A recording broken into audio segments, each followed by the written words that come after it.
Okay, here we go. Okay, we liked this one. Let's keep that one. And I'm going to choose this one. And I love the dog. And I think this one is nice. So we're going to choose a lot, and then we'll cull it down from there. I'm Maggie Steber. I'm a documentary photographer. I live in the United States. I've worked in 68 countries, and I've photographed everything from war to fashion. Do you all like this one? How many people like this picture? Oh, okay. I teach a lot of workshops, and I mentor a lot of people. Lovely, right? Okay, very sweet. This is nice. Let's give it a second date. I really like to create an atmosphere where it's almost like a family. I want us to be friends, and I want us to share information and share encouragement. I like to talk about having a second date with the picture because you're not quite sure. It's just like if you were going to go out on a date with somebody. So you go out on the first date and you're not sure, maybe I like him or her, maybe I don't.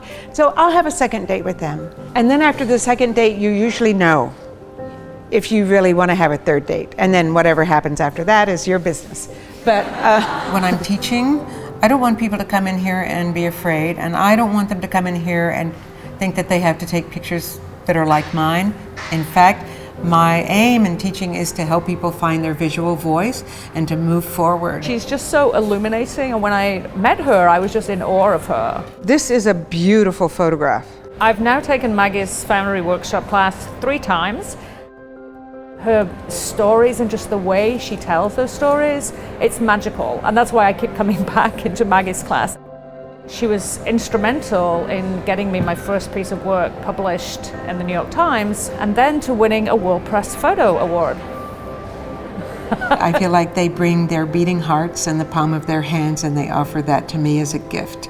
And I have to respect it, and I have to make sure that they get something out of it. They have to leave with at least one thing they didn't come in with. How to be kind, how to listen, how to talk to people, and how to think about why they're photographers, which I think is the first and most important thing. So what's nice about this one is you have this man up here in the corner, you have somebody here, a lady's going by, he's in the foreground here, this guy is carrying, it's really like a melodic composition. Da da da da da da da.